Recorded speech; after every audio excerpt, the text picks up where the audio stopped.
إن الحمد لله نحمده ونستعينه ونؤمن به ونتوكل عليه ونعوذ بالله من شرور أنفسنا ومن سيئات أعمالنا من يهده الله فلا مضل له ومن يضلل فلا هادي له وأشهد أن لا إله إلا الله وحده لا شريك له وأشهد أن محمدا عبده ورسوله أرسله بالهدى ودين الحق ليظهره على الدين كله ولو كره المشركون اللهم صل على محمد وعلى آل محمد كما صليت على إبراهيم وعلى آل إبراهيم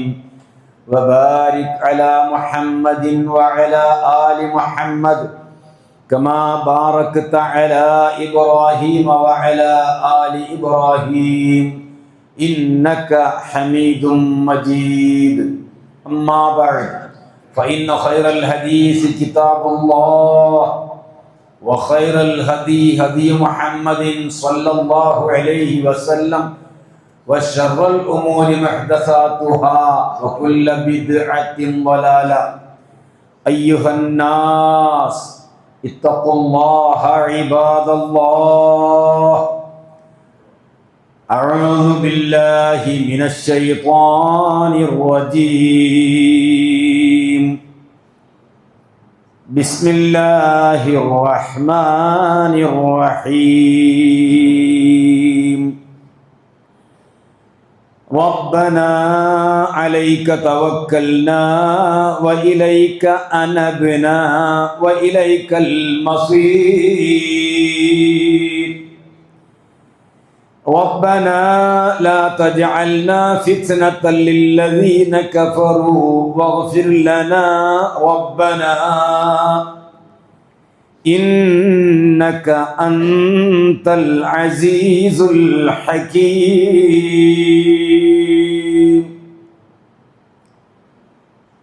സത്യവിശ്വാസികളെ വിശ്വാസിനികളെ അല്ലാഹുവിൽ തഖ്വയുള്ളവരായിരിക്കണമെന്ന് എന്നോടും നിങ്ങൾ ഓരോരുത്തരോടും ഉണർത്തുകയാണ്, വസിയ്യത്ത് ചെയ്യുകയാണ്. ഖലീലുല്ലാഹി ഇബ്രാഹിം നബി അലൈഹി സ്വലാത്തു വസ്സലാമിൻ്റെ ഭക്തി സാന്ദ്രമായ ഭക്തി നിർഭരമായ പ്രാർത്ഥനകളാണ് നമ്മൾ ഒരു ഖുതുബയിൽ ശ്രവിച്ചത്. അതിൽ അദ്ദേഹത്തിൻ്റെ പ്രാർത്ഥനകളിൽ ദുന്യവിയായ കാര്യങ്ങൾക്ക് വേണ്ടിയുള്ള പ്രാർത്ഥനയുണ്ട്, ഉഖ്റവിയായ കാര്യങ്ങൾക്ക് വേണ്ടിയുള്ളതുണ്ട്, അദ്ദേഹത്തിന് വ്യക്തിപരമായി വേണ്ടതുണ്ട്, മക്കൾക്ക് വേണ്ടതുണ്ട്, സമൂഹത്തിന് വേണ്ടതുണ്ട്, സമുദായത്തിന് വേണ്ടതുണ്ട്. ഇങ്ങനെ എല്ലാ സ്ഥലത്തെയും എല്ലാ തലത്തിലും സ്പർശിച്ചുകൊണ്ടാണ് ഖലീലുല്ലാഹി ഇബ്രാഹിം നബി അലൈഹി സ്വലാത്തു വസ്സലാമിൻ്റെ പ്രാർത്ഥന. നമ്മളൊക്കെ ദ്വാരക്കാളുള്ളത് നമ്മളെ സ്വന്തം കാര്യത്തിന് വേണ്ടിയാണ്. അമ്പിയാക്കന്മാർ അങ്ങനെയല്ല. ഇബ്രാഹിം നബി അലൈഹി സ്വലാത്തു വസ്സലാമിൻ്റെ പ്രാർത്ഥന നമ്മൾ കേട്ടതില് എന്നെയും എൻ്റെ സന്താന പരമ്പരയും ശിർക്കിൽ നിന്ന് മുക്തരാക്കണം, അത് നമ്മൾ വിടും. ആ സന്താന പരമ്പര എന്ന് പറയുമ്പോ വെറും രക്തബന്ധം മാത്രമല്ല, ആദർശബന്ധാണ്. അതേപ്രകാരം നിസ്കാരം നിലനിർത്തുന്നവരാക്കണം, നമ്മൾ പെടും. അതേപ്രകാരം തന്നെ മനുഷ്യ മനസ്സുകൾ അങ്ങോട്ട് തിരിക്കണം, നമ്മൾ പെടും. ഭക്ഷ്യവസ്തുക്കൾ നൽകണമെന്ന് പറയുന്നത് മക്കാനിവാസികൾക്കും ആ നിർഭയ രാജ്യത്തിന്റെ പരിസരങ്ങളിൽ താമസിക്കുന്നവർക്കുമാണ്. ഇങ്ങനെ ഇഹപര കാര്യങ്ങൾക്ക് വേണ്ടിയുള്ള അദ്ദേഹത്തിന്റെ പ്രാർത്ഥന, അതില് ഇത്തിബായ് ചെയ്യുക എന്ന് പറയുമ്പോൾ, അനുഗമിക്കുക എന്ന് പറയുമ്പോൾ നമ്മൾ ആ പ്രാർത്ഥന നമ്മൾ പ്രാർത്ഥിച്ചുകൊണ്ടിരിക്കണം. നമ്മൾ ഇബ്രാഹിം നബിയുടെ കഥ പറഞ്ഞു, ഹജ്ജ് പെരുന്നാൾ കൊണ്ടാടി, ഉളുഹിയത്ത് അറുത്തു, എല്ലാ പരിപാടിയും കഴിഞ്ഞു, അയ്യാമത്തെ ശരീഫും കഴിഞ്ഞു. അതോടുകൂടി ഇബ്രാഹിം നബിയെ മറക്കാനായിട്ടില്ല. കാരണം കാലാകാലവും നിലനിൽക്കുന്ന പ്രാർത്ഥനയാണ് ഖലീലുല്ലാഹിയുടെ പ്രാർത്ഥന. അവിടെയാണ് അദ്ദേഹത്തിന്റെ പ്രാർത്ഥനകൾ വ്യതിരിക്തമാകുന്നത്. അതിൽ സുപ്രധാനമായ ഒരു കാര്യമാണ് അദ്ദേഹത്തിന് വേണ്ടി അദ്ദേഹം പ്രാർത്ഥിക്കുന്ന ഒരു പ്രാർത്ഥന, നമ്മൾക്കും മാതൃകയാക്കേണ്ടതായ പ്രാർത്ഥന. റബ്ബി ഹബ്ലി ഹുക്മൻ വഅൽഹിഖ്നി ബിസ്സാലിഹീൻ. റബ്ബി ഹബ്ലി, അല്ലാഹുവേ എനിക്ക് നീ ഔദാര്യമായി നൽകണം, ഓശാരമായി നൽകണം, നീ എനിക്ക് പ്രദാനം ചെയ്യണം. ഹുക്മൻ, വിജ്ഞാനം, അറിവ് വേണം, അറിവുണ്ടാവണം. അറിവില്ലെങ്കിൽ അറിവിന്റെ നേരെ എതിരെന്താണ്? അറിവില്ലായ്മ, ജഹാലത്താണ്. ആ ജാഹിലായി പോകും നമ്മൾ. അങ്ങനെ അറിവില്ലാതെ വരുമ്പോഴാണ് പരിശുദ്ധ ഖുർആനും തിരുസുന്നത്തും വിരോധിച്ച കാര്യങ്ങളൊക്കെ, അന്ധവിശ്വാസങ്ങളും അനാചാരങ്ങളും ഒക്കെ ചെയ്യാൻ നമ്മൾ നിർബന്ധിക്കപ്പെടുന്നത്, വിശ്വസിക്കുവാൻ നമ്മളെ പ്രേരിപ്പിക്കപ്പെടുന്നത് നമ്മൾക്ക് കൃത്യമായ അറിവില്ലാത്തത് കൊണ്ടാണ്. അറിവ് എന്ന് പറഞ്ഞാൽ ഇന്നതേ ചെയ്യാവൂ എന്ന് അള്ള പറഞ്ഞിട്ടുണ്ടെങ്കിൽ അത് അങ്ങനെ തന്നെ എന്ന ഉറപ്പുണ്ടാവുക. അങ്ങനെയാവുക, ഇങ്ങനെയാവുക, അതും കുഴപ്പമില്ല, ഇതും കുഴപ്പമില്ല, അതല്ല, ഗണ്യമായിരിക്കണം. അതുകൊണ്ടാണല്ലോ ഖലീലുല്ലാഹി ഇബ്രാഹിം നബി അലൈഹി സ്വലാത്തു വസ്സലാം തന്റെ കുടുംബത്തെയും പിറന്ന മണ്ണിനെയും തന്റെ രാജ്യത്തെയും പിതാവിനെയും എല്ലാം ത്യജിക്കേണ്ടി വന്നത്. നിലപാടുണ്ടായത് കൊണ്ടാണ്. നിലപാട്, അതാ നമ്മൾ മലയാളത്തിൽ പറയല് നിലപാട്. അത് വേണം. ആദർശത്തിൽ കണിശത വേണം. ഞാൻ ഖലീലുള്ളാഹിന്റെ ആളാണ് എന്ന് നാക്കുകൊണ്ട് പറഞ്ഞാൽ പോരാ. ഖൽബിൽ ശിർക്കിന്റെ യാതൊരു ലാഞ്ചനയും പാടില്ല. അതിനെന്ത് വേണം? ഇൽമ്, ഹുക്മ് വേണം. അതാണ് റബ്ബി ഹബ്ലി, എനിക്ക് നീ ഔദാര്യമായി നൽകണം, അതിന് പകരമൊന്നും എനിക്ക് നിനക്ക് അങ്ങോട്ട് നൽകാനില്ല. നിന്റെ വകയായി, ഓശാരമായി, ഔദാര്യമായി, പ്രധാനമായി നീ എനിക്ക് നൽകണം വിജ്ഞാനം. കാരണം ഇൽമുണ്ടാകുമ്പോഴേ നമ്മുടെ ഈമാനും നമ്മുടെ ഇബാദത്തും നമ്മുടെ അമലുകളും നമ്മുടെ സ്വഭാവവും നമ്മുടെ മറ്റെല്ലാ കാര്യങ്ങളും നന്നായി തീരുകയുള്ളൂ. അതിന് വിജ്ഞാനം വേണം. ഭയപ്പാടുണ്ടാവണമെങ്കിൽ അള്ളാഹുവിനെ പറ്റി അറിവ് വേണ്ടേ? അള്ളാഹു സുബ്ഹാനഹു വ തആലയോട് മാത്രം പ്രാർത്ഥിക്കണമെങ്കിൽ ഈ പ്രാർത്ഥിക്കപ്പെടുന്ന അള്ളാഹു ആരാണെന്ന് അറിയണ്ടേ? ഇതേ കഴിവ് വേറെ ആക്കുണ്ടെന്ന് അറിഞ്ഞാൽ പിന്നെ എന്തെന്ന് കഥയെന്നയുള്ളത്? അപ്പൊ റബ്ബിനെ അറിയണം. അതാണ് അൽ ആലിമുർ റബ്ബാനിയൂൻ, റബ്ബിനെ പറ്റി അറിയുന്നവർ എന്ന് പറയുന്നത്. അല്ലാണ്ട് ലോകത്തുള്ള എല്ലാ ഫത്വയും പറയും ശിർക്കിനെതിരിൽ യാതൊന്നും മദ്രസയിൽ പഠിപ്പിക്കണ്ട. 10 കൊല്ലൊക്കെ നമ്മളും പഠിച്ചില്ലേ? അല്ലാത്തവരോട് ദ്വാരക്കാൻ പാടില്ല എന്ന് ഏതെങ്കിലും 10ാം ക്ലാസ് വരെ പഠിച്ചിട്ടുണ്ടാ? കേന്നമ്മന് മദ്രസ ഉണ്ടാവും. അവിടേക്ക് മക്കളെ പറഞ്ഞാക്കാൻ നമുക്ക് മടിയോ അല്ലേ? ഷാഫി, ഹനഫി, മാലിക്കി, ഹംബലി എന്നൊക്കെ പറഞ്ഞ് വിവിധ പേരുകൾ കെട്ടിപ്പൊക്കുന്ന കോടിക്കണക്കിന് വിലയുള്ള ബിൽഡിങ്ങുകളും ലക്ഷക്കണക്കിന് വരുമാനമുള്ള സ്ഥാപനങ്ങളും അതിനനുസരിച്ച് കൊണ്ടുള്ള ഒരുപാട് ക്രയവിക്രയങ്ങളും നടക്കുന്നു. പക്ഷേ അടിസ്ഥാനപരമായ ലാ ഇലാഹ ഇല്ലല്ലാഹ് എന്ന കലിമത്ത് തൗഹീദ്, അല്ലാഹു അല്ലാത്തവരോട് പ്രാർത്ഥിക്കാൻ പാടില്ല, അത് ശിർക്കാണ് എന്ന് പറയുന്ന ഒരു അധ്യായം, ഒരു പാഠഭാഗം, ഒരു പേജ് ഭാഗം, ഒരു 1/4 പേജ്. പിന്നെന്ത് ഇൽമ? ഇതൊക്കെ മദ്രസയാണ്. ഇൽമെന്ന് പറഞ്ഞാൽ എന്താ? റബ്ബിനെ പറ്റി അറിവുണ്ടായിരിക്കുക. അപ്പോൾ അള്ളാഹിനെ പേടിണ്ടാവും. അള്ളാഹിനോട് മാത്രം ദ്വാരക്കും. റസൂലുള്ളാഹി ദ്വാരന എന്താ? റബ്ബി സിദ്നി ഇൽമാ വഖുർ റബ്ബി സിദ്നി ഇൽമാ.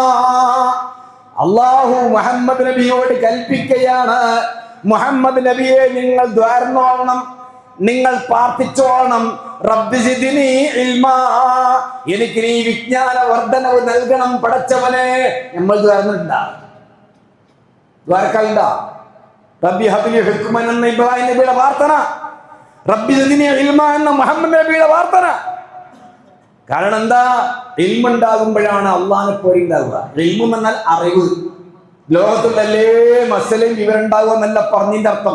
അള്ളാഹിനെ പറ്റി പേടി ഉണ്ടാവുക, അള്ളാഹിനെ പറ്റി അറിവുണ്ടാവുക, തൗഹീദ് ആണയിട്ട കൽബിലേക്ക് ആഴ്ന്നിറങ്ങുക. അതന്നെ ഒന്നാമത്തെ ഇൽമ്, മഅരിഫത്തുല്ലാഹ്. അതിനുവേണ്ടി നമ്മൾ ദ്വാരന്നുകൊണ്ടിരിക്കണം, പ്രാർത്ഥിച്ചുകൊണ്ടിരിക്കണം. അതിൽ മാതൃകയാണ് ഖലീലുല്ലാഹി ഇബ്രാഹിം നബി അലൈഹി സ്വലാത്തു വസ്സലാം. പ്രധാനം എനിക്ക് ഇൽമു നൽകണം, എങ്കിലേ എൻ്റെ ഇബാദത്ത്, എൻ്റെ ഈമാന്, എൻ്റെ സ്വഭാവം, എൻ്റെ തഖ്വ ഇതെല്ലാം നേരെയാവുള്ളൂ. അതുകൊണ്ട് ഇൽമു നൽകണേ, അറിവ് നൽകണേ, വിജ്ഞാനം നൽകണേ എന്ന് പച്ച മലയാളത്തിലെങ്കിലും ദ്വാരക്കുക. ഇബ്രാഹിം നബിയെ പിൻപറ്റിയും കൊണ്ട്, മുഹമ്മദ് നബിയെ ഇത്തിബാ ചെയ്തുകൊണ്ട്. അതാ ഒന്നാമത്തെ കാര്യം. രണ്ടാമത്തേത് വഅൽഹിഖ്നീ ബിസ്സാലിഹീൻ, എന്നെ നീ സദ്വൃത്തരോടൊപ്പം ചേർക്കണമേ പടച്ചവനെ.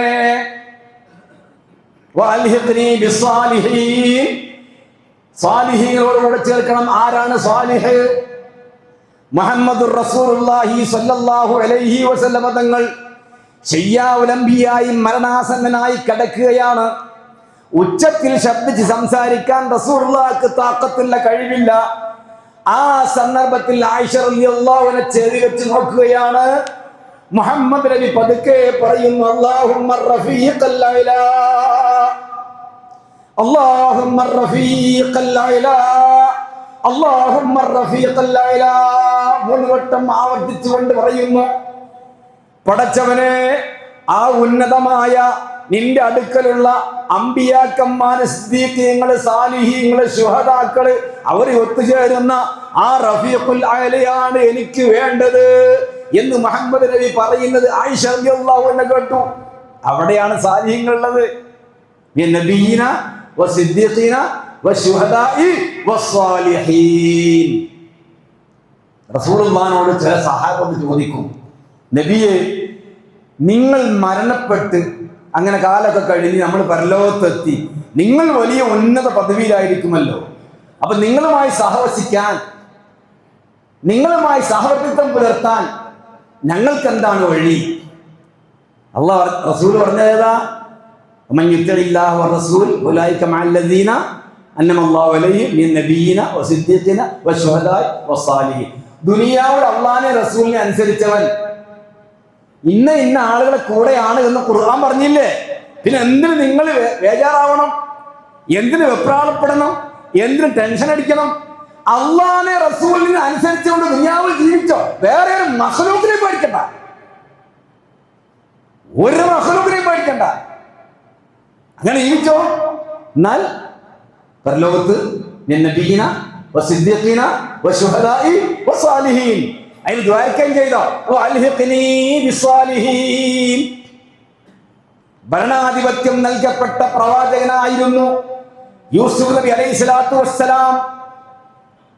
ഭരണം കൈകാര്യം ചെയ്യുവാൻ അനുഗ്രഹം ലഭിച്ച മഹാനായ പ്രവാചകനായിരുന്നു യൂസുഫ് നബി അലൈഹി സ്വലാത്തു വസ്സലാം. അദ്ദേഹത്തിന്റെ ഒരു പ്രാർത്ഥന സൂറത്ത് യൂസുഫിൽ പറയുന്നുണ്ട്, റബ്ബി ഖദ് ആതൈതനീ മിനൽ മുൽക്കി, നീ എനിക്ക് പടച്ചവനെ, നീ എനിക്ക് അധികാരം നൽകി.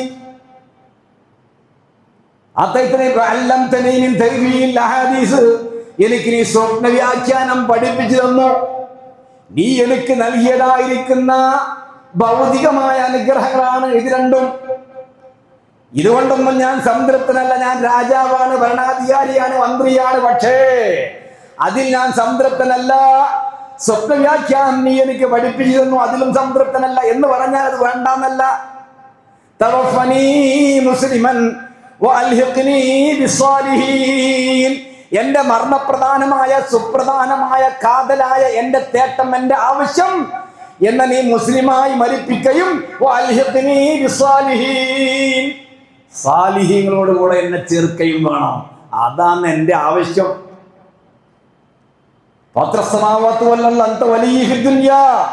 നീയാണ് എന്റെ രക്ഷാകർത്താവ്, നീയാണ് എന്റെ സഹായി, നീയാണ് ആകാശഭൂമിയെ പടച്ചവൻ. മുസ്ലിമൻ അതാണ് എപ്പോഴും കയറുന്നോ. ഞാൻ ഇബ്രാഹിം നബിന്റെ ആളെന്ന് പറഞ്ഞ് നടന്നപ്പോരാ. ഞാൻ ഖലീലുള്ളാന്റെ ആളാന്ന് പറഞ്ഞ് നടന്നാ പോരാ, ദ്വാർന്ന് കൊണ്ടേ ഇരിക്കുക. റബ്ബി ഹബ്ലി ഹുക്മൻ വഅൽഹിഖ്നി ബിസ്സാലിഹീൻ. അപ്പൊ സാലിഹീങ്ങളോട് കൂടെ ആയിത്തീരുവാൻ വേണ്ടിയുള്ള അദ്ദേഹത്തിന്റെ ആഗ്രഹം. പടച്ചോൻ ഇതിന് മറുപടി പറഞ്ഞത് എന്താണെന്നറിയ നിങ്ങള്? സൂറത്തുൽ അൻകബൂത്തില് അതാണ് ഇതിന്റെ മറുപടി, അതതിന്റെ ജവാബ്. അള്ളാഹ് പറയാന്ന് സൂറത്തുൽ അൻകബൂത്തില്, വഇന്നഹു ഫിൽ ആഖിറതി ലമിന സ്വാലിഹീൻ. ശ്രദ്ധിച്ചോ മുഹമ്മദ് നബിയെ, പ്രവാചകരെ, ഈ സമുദായത്തിലെ മുഴുവൻ മനുഷ്യരെ ശ്രദ്ധിച്ചോ എന്ന് അള്ളാഹ് പറയാന്ന്. വഇന്നഹു ഫിൽ ആഖിറതി ലമിന സ്വാലിഹീൻ. ഖലീലുള്ളാഹി ഇബ്രാഹിം നബി നാളെ പരലോകത്ത് സാലിഹീങ്ങളിൽ പെട്ടവനാണ് കേട്ടോ.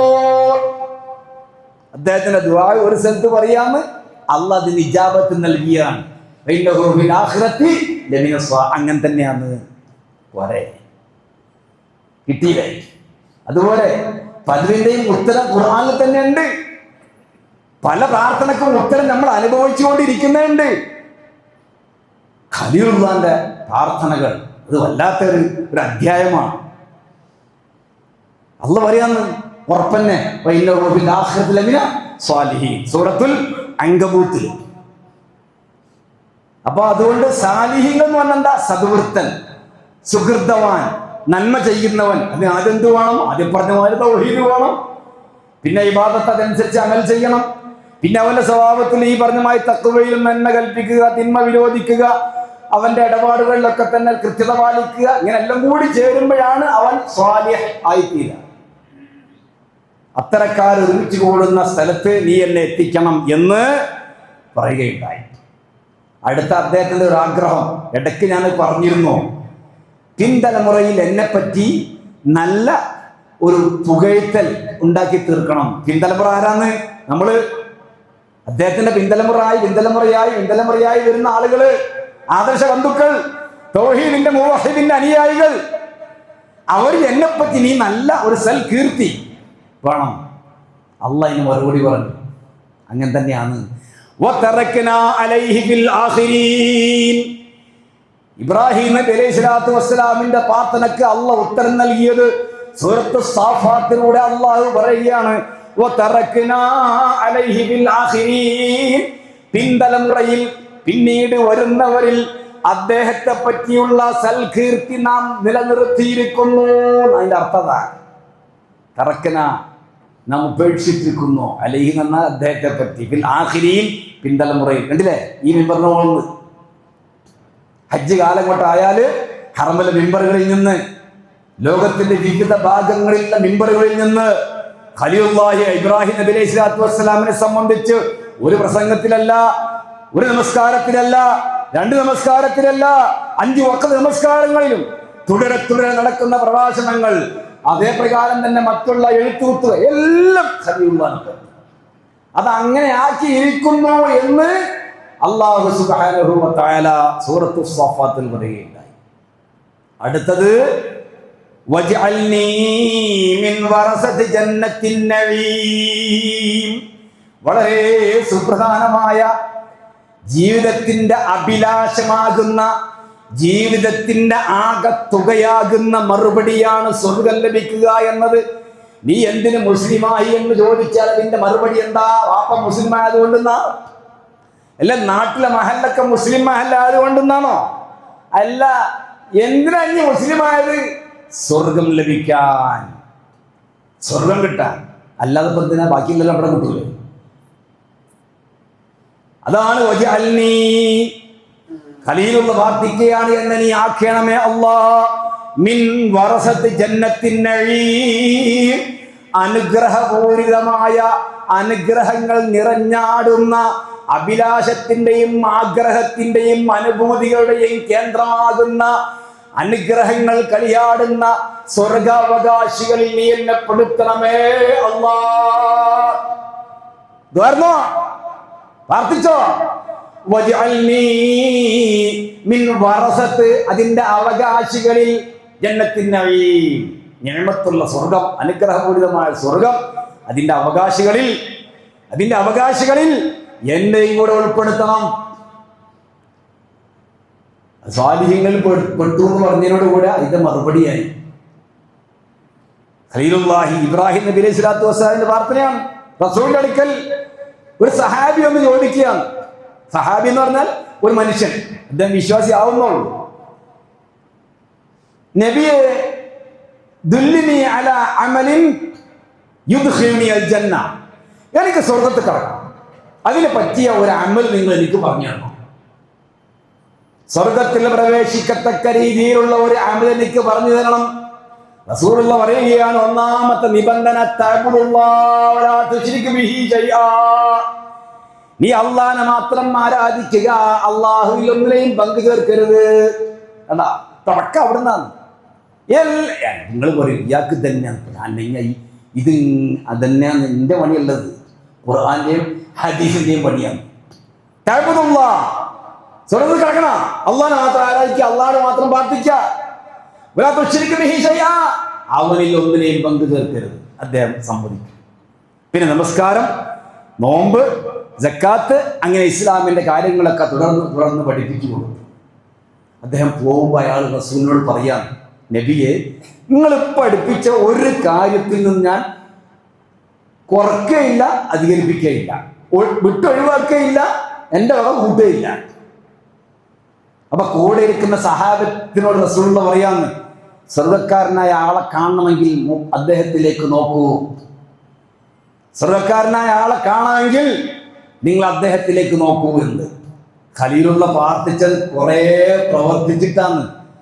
വെറുതെ മൂലത്തിൽ നമ്മളെ മാതിരി ദ്വാരക്ക് മാത്രം ചെയ്തതല്ല. അദ്ദേഹം ദഅവത്ത് രംഗത്ത് സഹിക്കേണ്ടത് സഹിച്ചു, ഹിജ്റ പോയി, പ്രയാസങ്ങൾ സഹിച്ചു, അള്ളാന്റെ പരീക്ഷണങ്ങൾക്ക് വിധേയനായി, കടുപ്പമേറിയ പരീക്ഷണങ്ങൾക്ക് അദ്ദേഹം വിധേയനായി, അതെല്ലാം വിജയിച്ചു, തീകുണ്ടത്തിലേക്ക് എടുത്തെറിയപ്പെട്ടു. ഇതെല്ലാം കഴിഞ്ഞതിന്റെ ശേഷം അല്ലാണ്ട് മൂലക്ക് ഇരുന്നെങ്കിൽ ഇങ്ങനെ സ്വർഗം തരണേ പടച്ചോനെ, സ്വർഗം തരണേ പടച്ചോനെ, ബുദ്ധം പറയല്ല, പണി എടുത്തിട്ടാന്ന് പറയുന്നത് എനിക്ക് നൽകണം. അപ്പൊ റസൂൽ പറയാൻ ഈ കാര്യമെല്ലാം ചെയ്താൽ സ്വർഗ്ഗത്തിൽ നഞ്ഞ് അപ്പൊ പോകും. ഈ സ്വർഗ്ഗക്കാരനായ ഒരാളെ കാണുന്നത് നോക്കുക അങ്ങോട്ട് എന്ന് മുഹമ്മദ് റസൂലുള്ളാഹി സ്വല്ലല്ലാഹു അലൈഹി വസല്ലമ സഹാബത്തിനോട് പറയുകയുണ്ടായി. അവന്താ ഒന്നാമത്തേത് അള്ളാഹുവിൽ പങ്കു ചേർക്കാതെയും കണ്ടുള്ള വാച്ചു കാര്യങ്ങൾ. പിന്നെ ഖലീലുള്ള അദ്ദേഹത്തിന്റെ ഉപ്പാക്കും വേണ്ടി ദ്വാരുന്നു. അത് ആ വാഗ്ദത്തം പൂർത്തിയാക്കിയെന്ന് മാത്രം അതിന് ഉത്തരം ലഭിക്കുകയില്ല. അത് നമ്മൾ ഇടക്ക് പറഞ്ഞു പോയത്, അത് ഈ പ്രാർത്ഥനയിൽ വരുന്നത് കൊണ്ട് ഓർമ്മപ്പെടുത്തിയത് മാത്രം. ഇബ്രാഹിം നബിന്റെ പറയുന്നത് എന്താ പറയുക, അത് ഇന്നൊരു കാനമിനെ വാല്യീന്ന, എൻ്റെ ഉപ്പാക്ക് പുറത്തു കൊടുക്കണം, മൂപ്പര് പേച്ച ആളാണ്. പേച്ച ആൾക്ക് അള്ള പുറത്തു കൊടുക്കുമോ? ഇല്ല, അത് അള്ള പറഞ്ഞു. അതാ വാഗ്ദത്തം പൂർത്തിയാക്കി. ആ പ്രാർത്ഥന കൊണ്ട് അദ്ദേഹത്തിന്റെ പിതാവിന് നയാ പൈസയുടെ ഉപകാരം കിട്ടുകയില്ല. അത് താഴെ പറയുന്നുണ്ട് ഖുർആനിൽ, ഫലമാ തബയ്യന അന്നഹു അദുവ്വുല്ലാഹ്, പിതാവ് അള്ളാന്റെ ശത്രുവാണ് എന്ന് കൃത്യമായി ഇബ്രാഹിം നബിക്ക് മനസ്സിലായപ്പോൾ തബറഅ മിൻഹു, അതിൽ നിന്ന് അദ്ദേഹം ഒഴിവായി. കാരണം എന്താ, ഉപ്പാക്കും തൗഹീദ് വേണം, മോനും തൗഹീദ് വേണം, ഭാര്യക്കും തൗഹീദ് വേണം, ഭർത്താവിനും തൗഹീദ് വേണം, മക്കൾക്ക് തൗഹീദ് വേണം, ഉമ്മാക്കും ഉപ്പാക്കും തൗഹീദ് വേണം. എന്നിട്ട് വേണം ദ്വാരക്കാൻ, എങ്കിലേ സ്വീകരിക്കൂ. ഏറ്റവും വലിയ ജാപത്തിന്റെ ഒന്നാമത്തെ ശർത്തത അന്യക്കുവന മുവഹിദൻ, മുവഹിദ് തൗഹീദുള്ളവനായിരിക്കൽ. അല്ലാണ്ട് പ്രാർത്ഥനക്ക് ഉത്തരം പിന്നെന്ത് ഉത്തരം ചെയ്യാനാണ്? അള്ളാഹുവിൽ പങ്കു ചേർക്കുന്നതിനൊക്കെ അള്ളാഹ് ഉത്തരം നൽകും. അള്ളാഹ്ക്ക് ഏറ്റവും വെറുപ്പുള്ള കാര്യം എന്താണ്? അള്ളാഹ്ക്ക് ഏറ്റവും വെറുപ്പുള്ള കാര്യം അള്ളാഹുവിൽ പങ്കു ചേർക്കുക. അത് ചെയ്താൽ ആൾക്ക് പിന്നെ ഇങ്ങനെ അള്ളാഹ് പുറത്തുള്ളൂ. ആ ചെയ്യുന്ന ഒരുത്തന്റെ പ്രാർത്ഥന അള്ളാഹ് സ്വീകരിക്കുമോ? നടക്കാൻ പോകില്ല. പിന്നെ അദ്ദേഹം വളരെ മനസ്സ് കിടുകിടാ വിറച്ചുകൊണ്ട് പരലോകത്തേക്ക് വേണ്ടിയുള്ള അദ്ദേഹത്തിന്റെ പ്രാർത്ഥനയാണ് അടുത്തത്.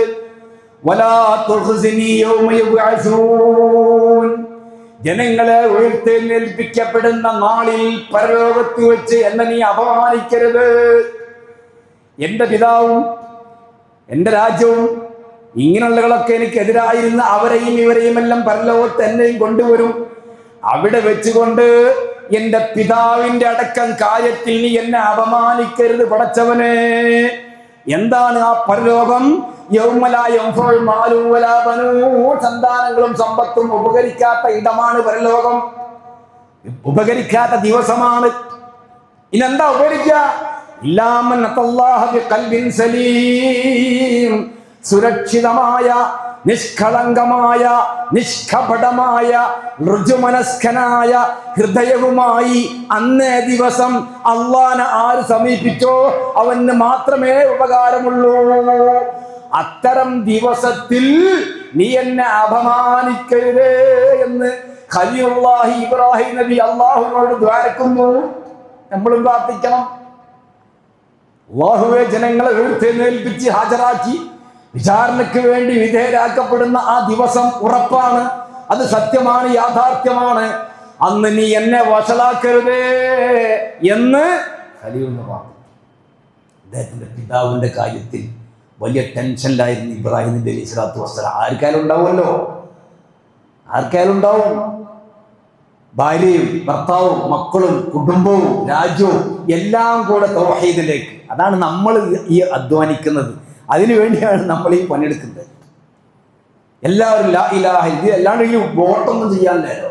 വോട്ടുണ്ടെങ്കിൽ എല്ലാവരും തൗഹീദായ തൗഹീദിന്റെ ഒരാൾക്ക് ഒരു വോട്ട്, തൗഹീദ് ഇല്ലാത്തവന് ബാക്കി വോട്ട്. അതൊന്നുമില്ല. സ്വർഗത്തിലാണ്, അവിടേക്ക് എത്തണം. അതിനുവേണ്ടി അധ്വാനിക്കണം, അതിനുവേണ്ടി പ്രാർത്ഥിക്കണം. അതിന്റെ മാതൃകയാണ് ഖലീലുള്ളാഹ്. ഈ ഖൽബിൻ സലീം എന്ന് പറഞ്ഞാൽ എന്താ? സുരക്ഷിതമായ ഹൃദയം എന്ന് പറഞ്ഞാൽ ഇബ്നു ഖയ്യിം റഹ്മത്തുള്ളാഹി അലൈഹി അതിന് പറഞ്ഞ അർത്ഥം എന്താ അറിയങ്ങള്? വഹുവല്ലദീ സലിമ മിനശ്ശിർക്കി. ആ സുരക്ഷിതമായ ഹൃദയം എന്ന് പറഞ്ഞാൽ അത് ശിർക്കിൽ നിന്ന് സുരക്ഷിതമായ ഖൽബാണ്. അതുമായി പരലോകത്ത് ചെന്നവനെ രക്ഷയുണ്ടാവുകയുള്ളൂ. പിന്നെ വിദ്വേഷം, പക, അസൂയ, പിശുക്ക്, അഹംഭാവം, ദുരഭിമാനം, ഇപ്രകാരമുള്ള ഖൽബിന്റെ മുഴുവൻ ദോഷങ്ങളിൽ നിന്നും തെറ്റുകുറ്റങ്ങളിൽ നിന്നും സുരക്ഷിതമാവുക. ഒന്നാമത്തേത് ശിർക്കിൽ മുക്തമായ ഖൽബ്. അതാണ് ഖൽബിൻ സലീം എന്ന ഉദ്ദേശം. റസൂലുള്ളാഹി സ്വല്ലല്ലാഹു അലൈഹി വസല്ലമയുടെ അടുക്കലേക്ക് സഹാബത്ത് ഇങ്ങനെ കൂടിയിരിക്കുമ്പോൾ റസൂൽ പറഞ്ഞു, സ്വർഗ്ഗക്കാരനായ ഒരാൾ ഇപ്പൊ കയറി വരും. അപ്പോൾ ഒന്നെടുത്ത് ഒന്നുവിന്റെ വെള്ളം ഇങ്ങനെ ഇറ്റിയും കൊണ്ട് ഒരാൾ കയറി വന്നു. 3 പ്രാവശ്യം ഇങ്ങനെ സംഭവിച്ചു. സ്വർഗ്ഗക്കാരൻ എന്ന് പറഞ്ഞാൽ ഇയാൾ തന്നെയാണ് വരുന്നത്. അപ്പോൾ അബ്ദുല്ലാഹി ഇബ്നു അംർ ഇബ്നുൽ ആസ് ഒരു തീരുമാനം എടുത്തു, ഇയാൾ എന്തെന്ന് അത്ര വലിയ അമൽ ചെയ്യുന്നത് അതൊന്ന് പരിശോധിക്കണം. ഇദ്ദേഹത്തിന്റെ കൂടെ ചില ഉപായങ്ങളൊക്കെ പറഞ്ഞ്, ഞാൻ പരത്തി പറയില്ല സംഭവം, ചില ഉപായങ്ങൾ പറഞ്ഞ് അദ്ദേഹത്തിന്റെ കൂടെ കൂടി, ഞാൻ നിങ്ങളെ കൂടെ 3 ദിവസം താമസിക്കാന്ന് പറഞ്ഞു.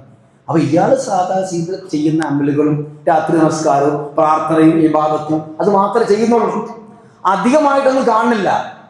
അബ്ദുല്ലാഹി ഇബ്നു അംർ ഇബ്നുൽ ആസ് ചിന്തിക്കുകയാണ്, ഇയാളിപ്പോ നമ്മൾ ചെയ്യുന്നതെന്നല്ലേ ചെയ്യുന്നുള്ളൂ, പിന്നെ ഇപ്പൊ റസൂൽ എന്തുകൊണ്ടാണ് ഇയാൾക്ക് സ്വർഗ്ഗം ഉണ്ടെന്ന് പറയാൻ കാരണം? സ്വർഗ്ഗക്കാരനായ ഒരാൾ 3 വട്ടം പറഞ്ഞാലും ഇയാൾക്ക് തന്നെയാണ് നറുക്ക് വീണത്. അപ്പൊ അവസാനം ചോദിച്ചു റസൂൽ ഇങ്ങനെ പറയാൻ, അതെന്താന്ന് വെച്ചാൽ കേട്ടോ, എനിക്ക് ദുനിയാവിൽ ഒരു മനുഷ്യനോടും വിദ്വേഷമില്ല, പകയില്ല, കോപമില്ല, ക്രോധമില്ല, അസൂയയില്ല. അതുകൊണ്ടാണ്, അല്ലാണ്ട് വേറെ പ്രത്യേക അമലൊന്നും എൻ്റെ കയ്യിലില്ല. അതാ ഖൽബുൻ സലീം, സുരക്ഷിതമായ ഹൃദയം എന്നതുകൊണ്ട് ഉദ്ദേശിക്കുന്നത്. അടുത്ത പ്രാർത്ഥന സൂറത്തുൽ മുംതഹിനയിൽ ഞാൻ ഓതിക്കേൽപ്പിച്ച പ്രാർത്ഥനയിൽ റബ്ബനാ അലൈക തവക്കൽനാ, റബ്ബനാ അലൈക തവക്കൽനാ, അല്ലാഹുവേ നിന്നിലാണ് നമ്മൾ ഭരമേൽപ്പിച്ചത്. തീക്കുണ്ടത്തിലേക്ക് എടുത്തെറിയുമ്പോൾ ഹസ്ബി അല്ലാഹു വനിഅമൽ വകീൽ, അത് അങ്ങനെ അങ്ങോട്ട് അനുഭവപ്പെടുകയാണ്. ഒരു രോമം പോലും കരിഞ്ഞില്ല, ഒരു രോമം പോലും കരിഞ്ഞില്ല. ഹസ്ബി അല്ലാഹു വനിഅമൽ വകീൽ, അതാണ് തവക്കൽനാ, ഞാൻ ഭരമേൽപ്പിച്ചത്. എന്റെ വായു കൊണ്ട് മാത്രം പറയുന്ന ഒരു തവക്കുൽ, എന്റെ ഖൽബിലേക്ക് ആഴ്ന്നിറങ്ങിയ തവക്കുല. വഇലൈക അനബ്നാ, നിന്നിലേക്കാണ് ഞങ്ങൾ കേൾച്ചു മടങ്ങുന്നത്. വഇലൈക്കൽ മസീർ, നിന്നിലേക്കാണ് ഞങ്ങളുടെ എല്ലാവിധ പര്യവസാനവും. റബ്ബനാ ലാ തജ്അൽനാ ഫിത്നതൻ ലില്ലദീന കഫറു, നിഷേധികളായ ആളുകൾക്കുള്ള ഒരു പരീക്ഷണോപാധിയാക്കരുത് ഞങ്ങളെ. ഭരണാധികാരികളെ കൊണ്ടും മറ്റുമൊക്കെ തന്നെ പരീക്ഷിക്കപ്പെടുന്ന ഒരു കളിപ്പാവകളാക്കി ഞങ്ങളെ നീ മാറ്റല്ല. ഖലീലുള്ളാഹി പ്രാർത്ഥിക്കുകയാണ്, റബ്ബനാ, റബ്ബേ ഞങ്ങൾക്ക് പൊറുത്തു തരണം. ഇന്നക അൻതൽ അസീസുൽ ഹകീം, നീ പ്രതാപിയും യുക്തിമാനുമാണ്. ഇനിയുണ്ട് ധാരാളം പ്രാർത്ഥനകൾ. അപ്പോ ഇതിൽ നമ്മൾ പ്രാവർത്തികമാക്കേണ്ട ധാരാളം പ്രാർത്ഥനകളുണ്ട്. അതെല്ലാം പിൻപറ്റി പ്രാർത്ഥിച്ച് മുന്നോട്ട് പോകുമ്പോഴാണ് മില്ലത്ത് ഇബ്രാഹിമിനെ അവലംബിച്ചവനാവുക. അപ്പോ നമ്മൾക്കും അള്ളാഹു ഉത്തരം നൽകും. കാരണം എന്താ? ഇബ്രാഹിം നബി അലൈഹി സ്വലാത്തു വസ്സലാമിനെ പോലെ ആവാൻ നമുക്ക് കഴിയൂല. അദ്ദേഹം പ്രവാചകനാണ്, അബുൽ അംബിയ എന്ന പേരുള്ള ആളാണ്, ഖലീലുള്ളയാണ്. അതൊന്നും നമുക്കാവാൻ കഴിയൂല. പക്ഷേ എങ്കിലും ആ മാതൃക അവലംബിക്കുമ്പോൾ അള്ളാഹു നമ്മെ ഒന്ന് പരിഗണിക്കും. റബ്ബ് സുബ്ഹാനഹു വ തആല അത്തരക്കാരിൽ നമ്മെ ഉൾപ്പെടുത്തുമാറാവട്ടെ.